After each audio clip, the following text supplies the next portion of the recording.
You are listening to Lighthearted, the official podcast of the United States Lighthouse Society. My name is Jeremy D'Entremont. Welcome. My co-host today is Michelle Jewel Shaw, teacher, photographer, mom, and chairperson of Friends of Portsmouth Harbor Lighthouses.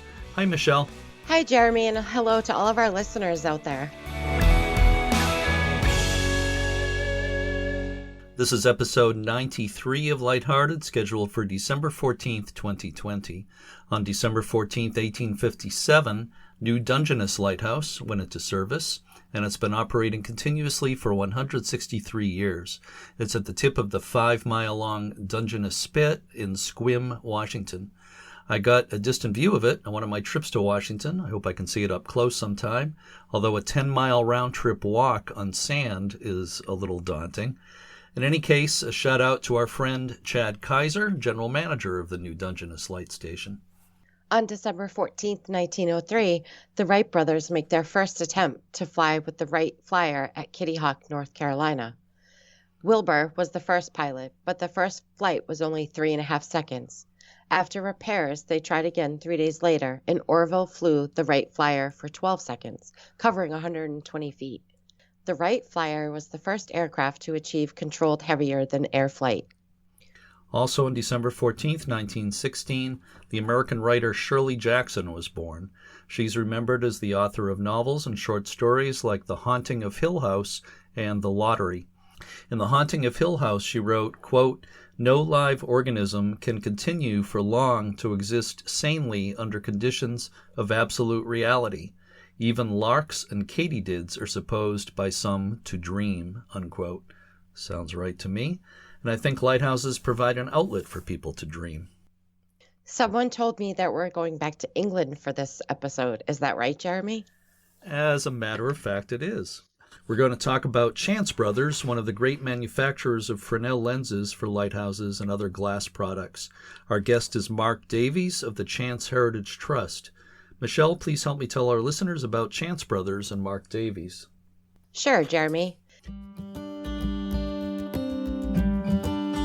The Chance Brothers and Company Glassworks began producing glass in 1824 at their facility in Smethwick, West Midlands, England. Before too long, the company became known as the best glass manufacturer in Britain.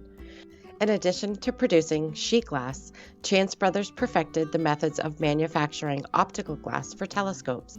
In 1848, Chance Brothers began working on the manufacture of Fresnel lenses for use in lighthouses. A first-order lens was created and displayed in the Crystal Palace at London's Great Exhibition of 1851.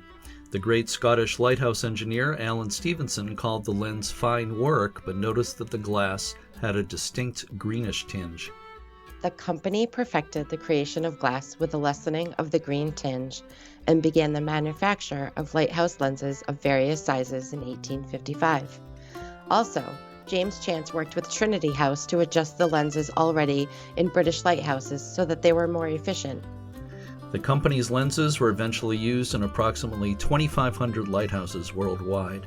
The lenses were all sizes, including 13 hyperradial lenses, which are the largest ever used. The Lighthouse Board in the United States, which had previously bought all its Fresnel lenses from French manufacturers, started using Chance Brothers lenses in 1890. Among the most prominent Chance Brothers lenses used in the U.S. was the first-order Fresnel lens installed in Heceta Head Lighthouse in Oregon, a lens that's still in use today. Chance Brothers also became involved in the production of prefabricated cast-iron lighthouse towers. A standardized conical tower was developed that could be assembled in the factory, then disassembled and shipped to its destination. The company also manufactured smaller skeletal cast-iron towers, mainly for use on pierheads. Chance Brothers also made lanterns and other components for lightships, as well as clockworks used to drive the rotation of lenses in lighthouses. Stone Holdings bought the Navigation Aids division of Chance Brothers in 1954, and it became Stone Chance Limited. Stone Chance continued in the navigation aids business until it closed and was sold in the 1970s. The Chance Brothers factory in Smethwick was officially closed in the early 1980s. Today, The Chance Heritage Trust is working to restore the remaining buildings at the 9-acre Chance Glassworks site in Smethwick. The plan is to convert the site to a combination of residential units, educational space, a heritage center, a cafe, and archives facilities. Mark Davies is the co-founder and chair of the Chance Heritage Trust. I had an opportunity to speak with him in October. Let's listen to that now. I am speaking today with Mark Davies, who is a founding member and chair of the Chance Heritage Trust in England. And it's great to have you with me today, Mark. Thank you so much. How are things across the pond today?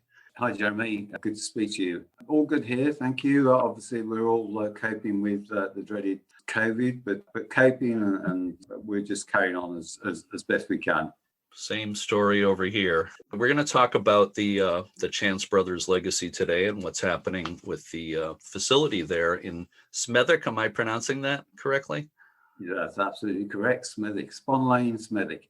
I wouldn't know except that I've watched a couple of videos on the subject, so I cheated. Let's start about your personal involvement first, how you got involved. The story of how you discovered the Chance Brothers legacy and then founded the Chance Brothers Trust I think is really interesting. I think it has kind of roots in Australia. Yes, I was on a trip to Southwest Australia, and part of the trip took us to Cape Lewin Bay and Cape Lewin Lighthouse. And fortunately, we could climb to the top of the lighthouse. And there I was standing at the top and looking out at the Indian Ocean and looking at this fantastic lens in the lighthouse. And I was just thinking, what a fantastic piece of engineering. And what a fantastic piece of art as well. And there was this little manufacturer's plate underneath which said, made by Chance Brothers in Smethwick, England. And I just stood there in absolute disbelief because, Smethwick was about 4 miles from where I was born. And I'd never heard of them before. And there I was standing on the other side of the world, looking at this fantastic piece of engineering installed by a company that I'd never heard of. So I looked them up when I got back home, and this was about sort of 15 years ago, and learned that they'd gone out of business. And really, that was it, really. And that kind of the story would have ended there. But I was sent a link to a film, and it was a film promoting a book called Lighthouses and the Race to Illuminate the World, which was co-written by Toby Chance, who's one of our ambassadors now, and one of the Chance family. I saw the film, I watched the film, and the opening shots of the film were driving up the M5 motorway, which isn't far from where I live, and the opening shots were showing this fantastic 7-story building, which I instantly recognised, and it turned out that was the Chance site, and it still existed. And so I wrote to the owners and just said, and by then I bought the book, and I'd sort of seen how what Chances had achieved around the world. And I just wrote to them and said, I think this will make a fantastic heritage project, and what are your plans for the site? And so that's where it all sort of started. And I sat down with the owners of the 7-story building back in 2015.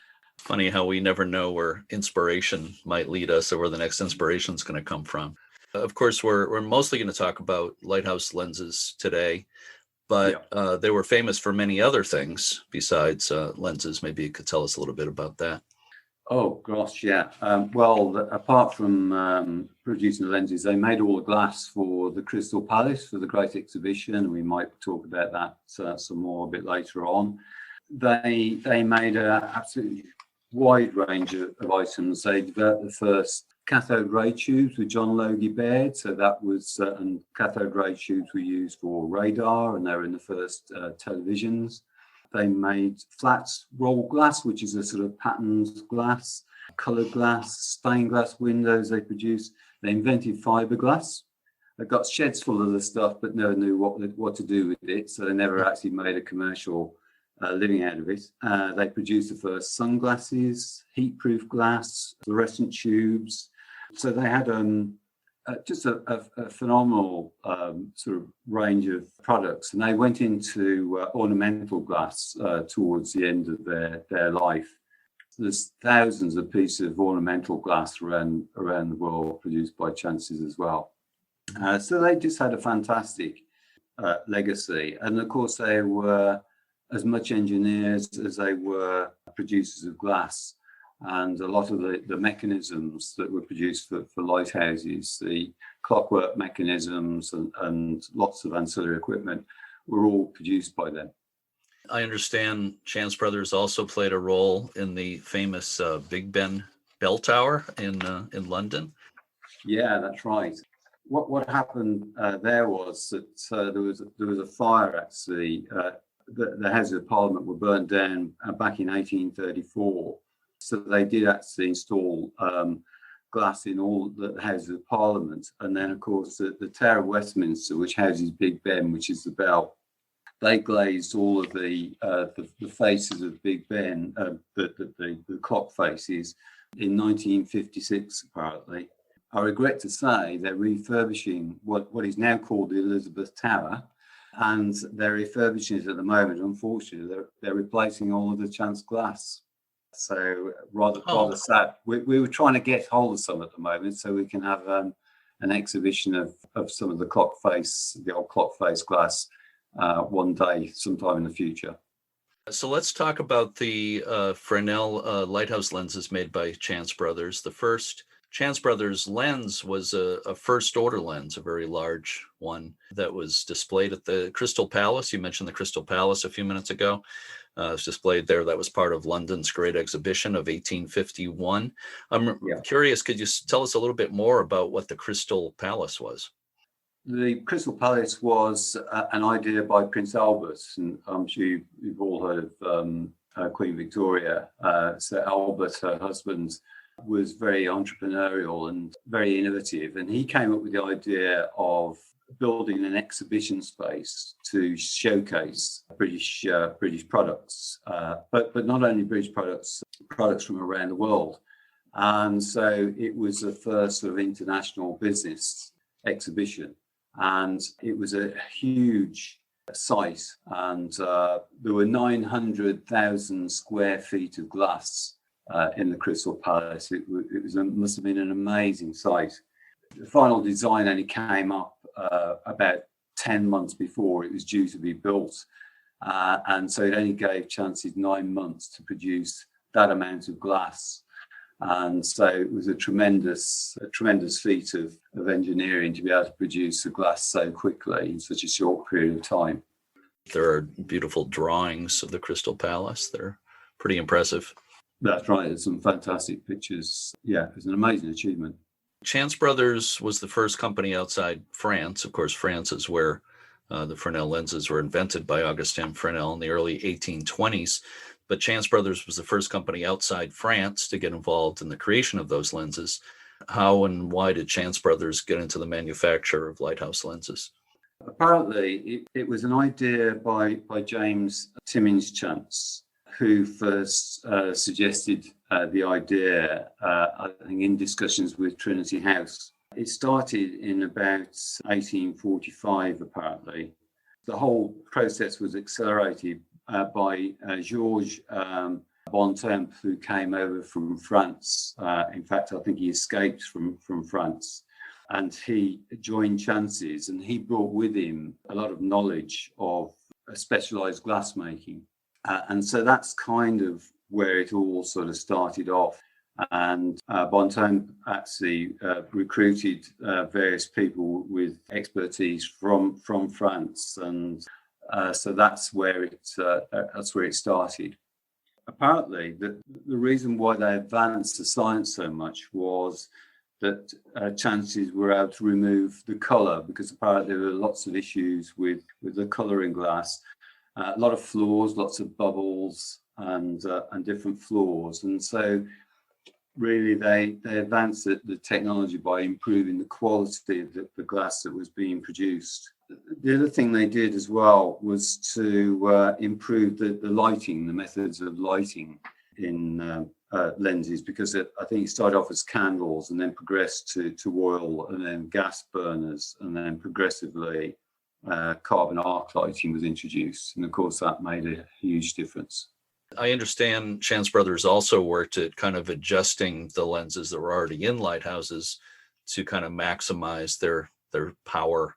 That's right, Jeremy, that they did. As they improved the quality of the glass, one of the important components of an effective light was getting the angle of the lenses exactly right, because it was all about that parallel beam. And I have to tell you a little story about our logo. If you've seen our logo, which is like a lighthouse. Yes.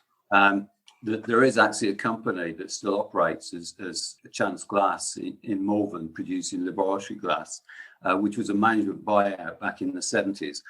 And when we were forming the trust, and we decided we needed a logo, we approached them out of courtesy, because we wanted to use the Chance script that you'll see in our logo.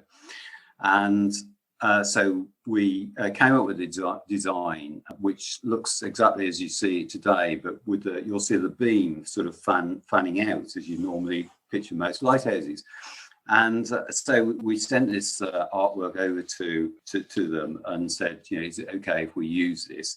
And they came back and they said, no, sorry, you can't use that. It's not right at all. And we thought that's really disappointing. They said that no, you can't show a fanned out light on a lighthouse like that, because the reason Chances improved the technology of lighthouses was a parallel beam. So we had to sort of compromise with them. And if you look at our logo, you'll see a fanned out beam, but you'll also see an absolutely parallel white beam to show the Chance technology. So going back to the point, that the key thing was that, as I said to you before, they were engineers as well as glassmakers, and they produced a sort of frame for the lenses to fit in that actually maximised the effect of the glass, so they could project light so far.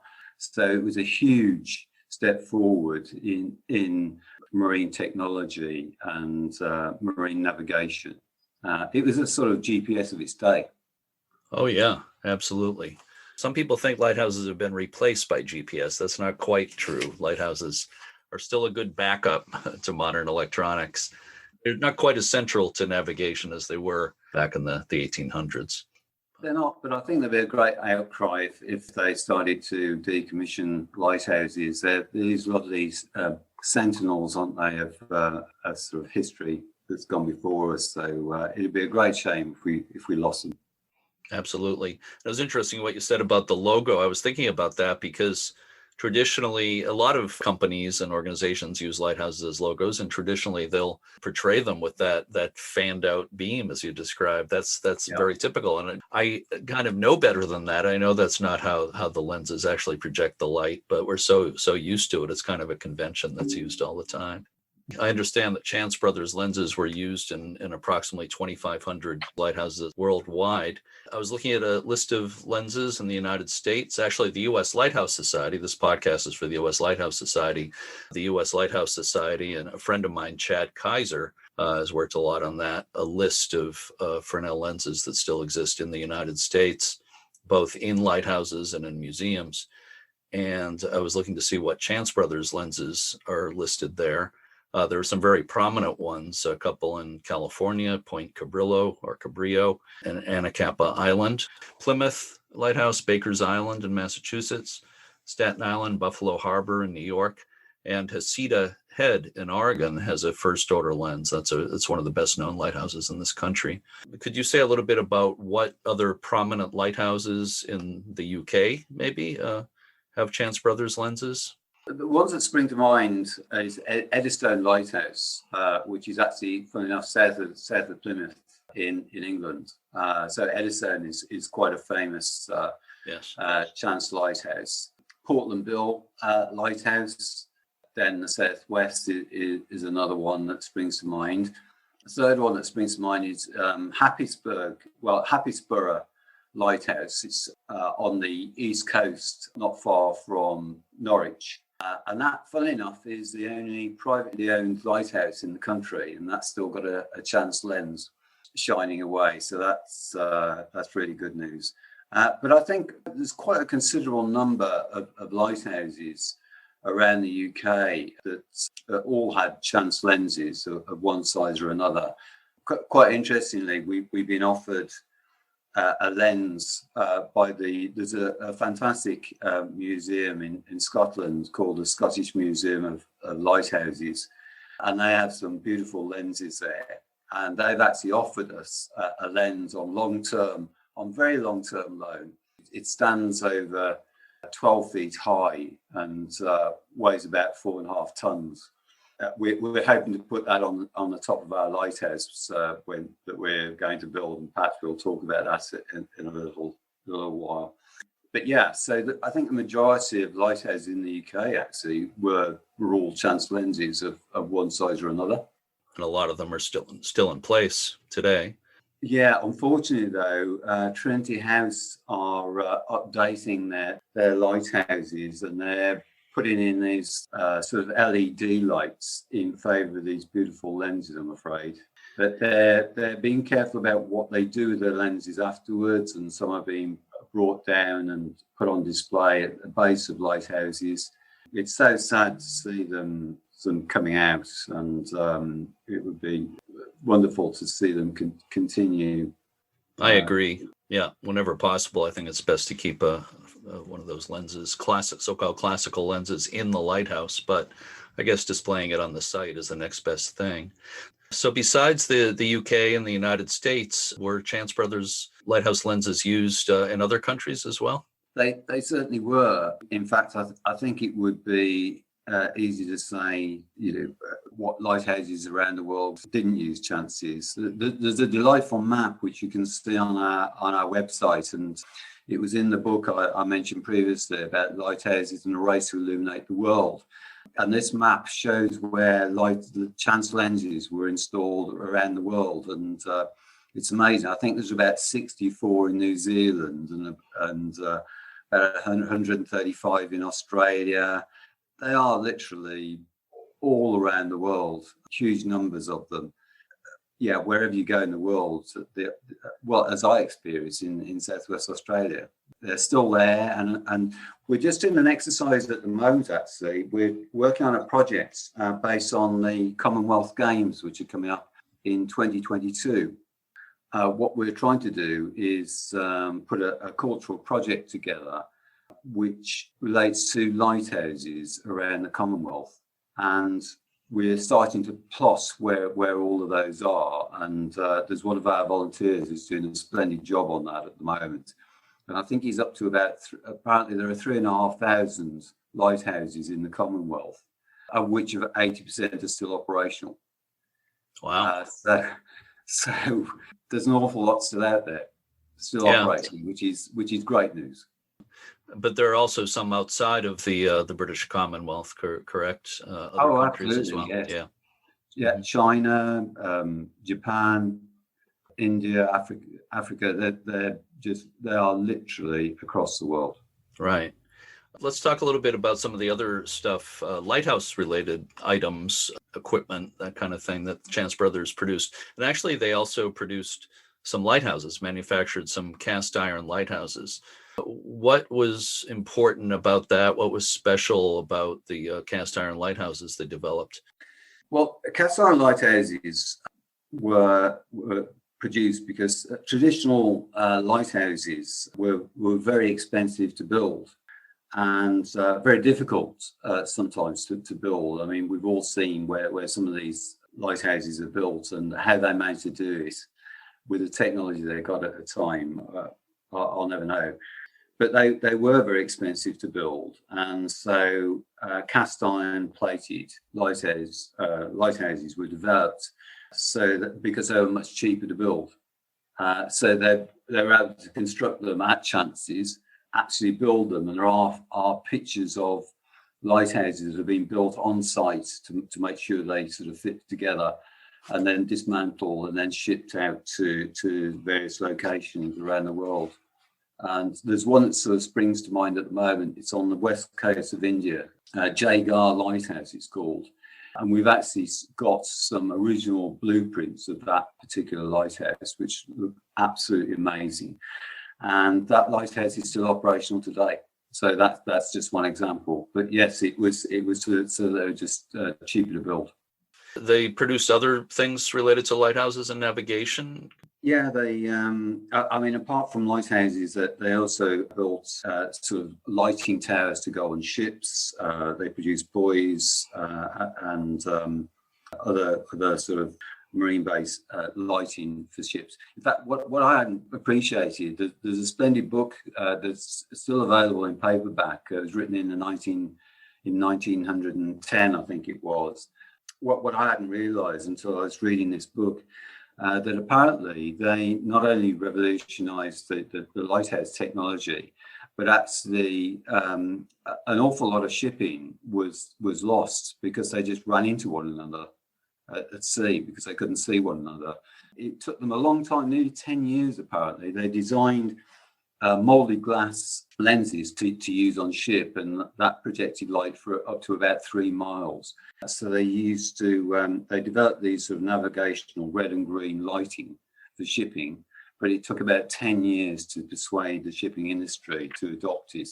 But it saved thousands of lives because suddenly they could see where one another were and they were sort of capsizing themselves. So that was a big step forward in technology. But they also produce a lot of the backup generators for lighthouses, all the clockwork mechanisms that drove them. And of course, a lot of the bigger first order lenses are floated on mercury. Interestingly, there's a company called Chance Brothers operating in Australia. They actually operate out of Melbourne in Australia, and they go around the world actually repairing lighthouse lenses. And they've actually designed a turntable to replace a mercury turntable. So there are still advances in the design even now. I know that lighthouse buffs are familiar with the name Chance Brothers, mostly in relation to lenses, but they obviously did a lot of other things. So why don't we move on to the so-called regeneration, I think is the word that's often used about this, the regeneration of the Chance Glassworks site in Smethwick. Can you describe the overall vision for the site? Yeah, what we want to do with the site is to develop it into an urban village, a mixed-use site of residential space, enterprise space, and public realm. So we want leisure facilities on there. We want to give local people access to the site. I mean, at the moment, the whole site it's about 9 acres. It's 8 Grade 2 listed buildings, which means they're protected. And the whole site is a scheduled monument. So I'm sure you've all heard of Stonehenge. Well, this is a scheduled monument, so it's got the same status. Unfortunately, it hasn't got quite the same level of importance. Otherwise, we'd be getting a lot more money, I suspect. But it is a scheduled monument. And underneath, there are actually still a set of tunnels that were actually designed and produced by Siemens Engineering, who is still around today, of course, an international company. The tunnel system is part of what was a regenerative furnace for one of the furnaces on the Chance site, and they're still in remarkably good condition. So we're hoping to preserve those as well. So what we want to do, Jeremy, is to create a destination out of the whole site. So hopefully people from around the world can come and visit. We want to build a lighthouse on the site. It gets taller each time we talk about it. It started off at about 30 feet tall. I think we're up to about 50 or 60 feet at the moment. So we want to build a replica lighthouse. And what we want to try and do is install a lighthouse in a position where you'd be able to actually go up in the lighthouse and see that original lens I talked about, that hopefully Scottish Museum of Lighthouses is still minded to lend us. And then you'll be able to actually go down into the tunnels as well. So we're hoping it'll create this fantastic destination that people can come and visit. Museum of Scottish Lighthouses, is that the correct name? I think so. It has what I believe is actually the largest collection of classical Fresnel lighthouse lenses in the world. They have got an amazing collection, and I recommend anybody who visits Scotland go there. If you love lighthouses, it's a must see. They all love their lighthouses there. So the lighthouse you have planned for the site there sounds really exciting. But let me ask you, I'm not quite clear how much has actually happened. Has the restoration of the buildings started? I have to say, Jeremy, no. This when this project started off, I said to my wife at the time, and this is a 5-year project, and of course we started out. We established the trust in 2015, and we've made an awful lot of progress. We've raised a lot of awareness about the site and the importance of Chance Brothers and their industrial legacy. It's such a large regeneration project that it has a tendency to frighten funders. Because they just see it as too big. And so we're doing it in phases. So we're focused on what we call phase 1 at the moment. So that's the restoration of the 7-story building, which was built in about 1856. And so we want to restore that building and have a mix of new buildings on there as well, and to restore one of the canal arms, because the site is surrounded on 2 sides by canal. So we want to restore the canal arm as well. Well, it's just a great project. I was just thinking of something that I thought I'd mention for our listeners who might not be that familiar with geography in England. Smethwick is almost in the center of the country, a little south, I guess you might say. So it's not close to the ocean. It's not. It's right in the middle. And of course, when we built our lighthouse there, I gather that we'll actually make the Guinness Book of Records by building a lighthouse the furthest from the coast. Well, there are some so-called faux lighthouses in the U.S. that people have built, some pretty substantial ones in places like Iowa and other places far away from the coast. So we'd have to check and see what the record is for that. If anybody there would like to help us build a lighthouse there, they'd be very welcome. I saw something on the internet about there being a problem with trees taking root in the brickwork in the buildings. Is that a major problem you're going to have to deal with, or what's the story on that? Chance Brothers were actually acquired by Pilkingtons back in the 1940s, and it was an aggressive takeover. When they took over the company, they gradually wound it down over the next sort of 30 years and sold bits off, hence Chance Glass in Malvern and so on. When they disposed of the site, the gates were locked in 1981. Ray Drury, who was a works engineer at the time, who locked the gates for the last time, who's still alive, actually, very much alive, and loves to talk about the Chance Glassworks. When they disposed of the site, they sold it off in 3 parts, and that's why the site's really stood in a derelict condition for the last sort of 38 years. And we're gradually breaking down those issues, and there were about 9 parties involved, and we're now down to 3. So we're gradually eliminating some of the challenges, but part of the site is still owned or under the control of a leaseholder who we're trying to negotiate with at the moment.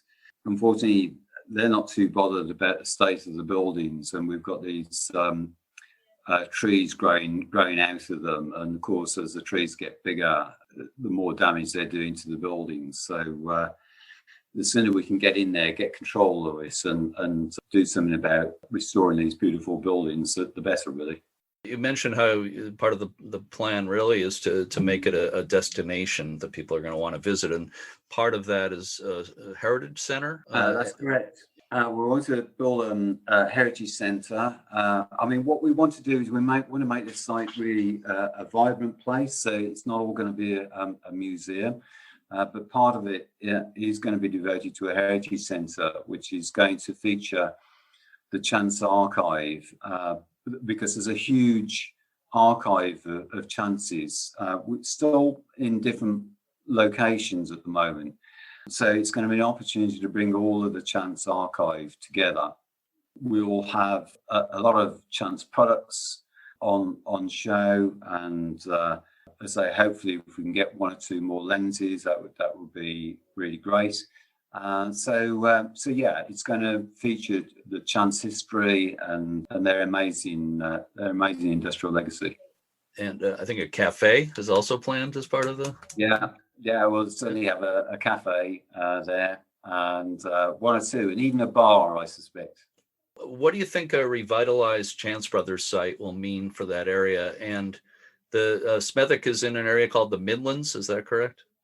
It's actually, yeah, if you try to follow our how we break down our areas, it's not quite as straightforward as it is in the States, but it is in the West Midlands, which is a sort of large conurbation. But Smethwick is in a council, what they call a council area, a council district called Sandwell. It's in bringing it down smaller. It's in a ward called the St Paul's Ward. And the St Paul's Ward is in the top 3% of the most deprived wards in the country. So it's a very deprived area, and it's in great need of regeneration. And of course, what we want to do with the site is to, as we develop it, is actually use the site as a way of providing training opportunities for people. So it's an opportunity to upskill people, create jobs, create good quality jobs, and a good quality environment. So a place where people can live and can work in as well, and enjoy the access to the canals on there as well. So it would make a huge difference to the area. You mentioned the fundraising is still ongoing, and I'm just, you don't have to give numbers or anything, but it's probably still a long way to go before all the funding is in place for this project. Well, as I said, we're trying to do it in phases. So I think that the numbers are a little bit frightening, but phase one is around about £15 million. What we've done, Jeremy, if I can just explain, which it might be of interest to you listeners, because we were a registered charity, and last year we converted ourselves to what they call a community benefit society. So we've still got our charitable status, so we're still a charity, so that we can't dispose of the site. So very much charitable aims. But by converting to a community benefit society, it actually allows us to sell shares in the project. We launched our share offer on the 29th of February, and it was a brilliant event, and hundreds of people came to it, and we got off to a fantastic start. And what happened was, of course, COVID kicked in, and everybody got concerned about their sort of finances. So our first shares offer, our target was £250,000, and within about a week we got about 14,000, but it just kind of stalled. And so what we had to do in the end, we felt it was not appropriate time to let it run. So we withdrew the shares offer, and we're hoping to relaunch it again probably early next year if conditions allow. Just waiting to sort of monitoring the situation and see how we go. But it's a great opportunity for people around the world to actually have a little bit of a share in this project. And so I just thought I'd mention it because your listeners might be interested in having a little bit of a share in this project. Yeah, that's exactly what I was thinking. So if they are interested in that, should they contact you? There's contact information on the website, correct? Absolutely, there's contact information on the site, and if they keep monitoring our website, and just again for listeners, that on our website we've got a videos page, and there's some amazing videos there in case anybody gets the opportunity to watch some of them. There's a royal visit that was in 1940, and there's also a fascinating film about high sill glass, which is heat-resistant glass, and it shows you. It's a silent film, but it lasts about 23 minutes. And it's all about the production of glass, and there's quite an interesting part in there because it shows you them making the cathode ray tubes for televisions, and it also shows you how they made the flat glass for the Crystal Palace, which was made in tubes, believe it or not. So they used to form the glass in tubes and then slit it and roll it out flat. And that's how they made flat glass. So there's fascinating films on there about it. But if people just keep monitoring our website, we'll announce the moment we're going to do our new shares launch. And it'll be a great opportunity then to take part. Yeah. So I don't think we've said it yet. What is the website address? It is www.chanceht for Heritage Trust.org. chanceht.org. So I have one final question for you for bonus points. What has been your personal favorite part of being involved in the Chance Heritage Trust and the regeneration of the Chance Glassworks? I think one of my things I've really enjoyed about this is the opportunity to meet former employees of the Chance Glassworks. In their heyday, they were employing about 3,500 people. And so there are a lot of people in the area that either worked for Chances or had relatives that worked for Chances. It's absolutely fascinating meeting them because they've all got fond memories of Chances. Ray Drury, who I mentioned to you, who's works engineer there, when he left Chances, when they closed, he worked for the NHS health service for 20 years. And you'll get about 30 seconds of talk about the NHS out of Ray, and then the rest of the time you'll just spend talking about Chances, because that's his really memorable time. And you hear some absolutely fascinating stories, and one or two lovely ones. Recently, there was a film made about two people who actually met at Chances and are married and have been married 50 years. So there's a link on our website to that film, which is a lovely film. And so, yeah, it's just these opportunities to sit and listen to people reminiscing about Chances. And you see some people, because they're all getting on a little bit, and they absolutely light up when they're talking about their time there. So, yeah, I find that's a really enjoyable part of it. Yeah, it's often the people that are the best part of these projects. Absolutely. So, Mark, I'm going to keep monitoring this, obviously, and I hope we can talk again sometime and follow the progress of this amazing project. I just think it's a really fantastic and worthwhile project.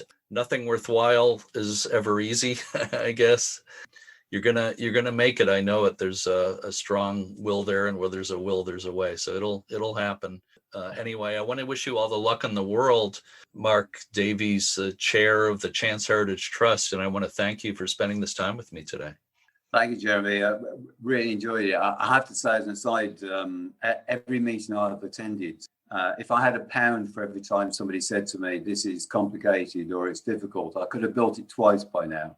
Yeah, thank you for your support, and thank you to your listeners for their interest. And please keep watching the situation and keeping an eye on that website, and we'd love to talk to you again.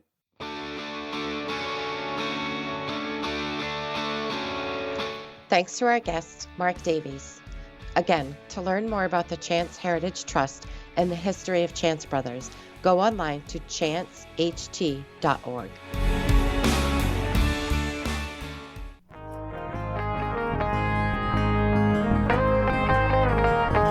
As always, thank you to everyone associated with the U.S. Lighthouse Society. If you're not already a member of the Society, check out how you can join at uslhs.org. Members receive the quarterly journal, The Keeper's Log, along with other benefits. And memberships and donations support this podcast and all the many education and preservation projects of the U.S. Lighthouse Society. Thank you to all the volunteers and staff of all the lighthouse preservation organizations in the United States and all around the world. Keep up the great work. We're all on the same team. If you listen to this podcast through Apple Podcasts, please rate and review us. And to everyone, as always, thank you so much for listening, and keep a good light. Shine, let it shine, let it shine, let it shine. All in my house, I'm gonna let it shine. All in my house, I'm gonna let it shine. All in my house, I'm gonna let it shine. Let it shine, let it shine, let it shine.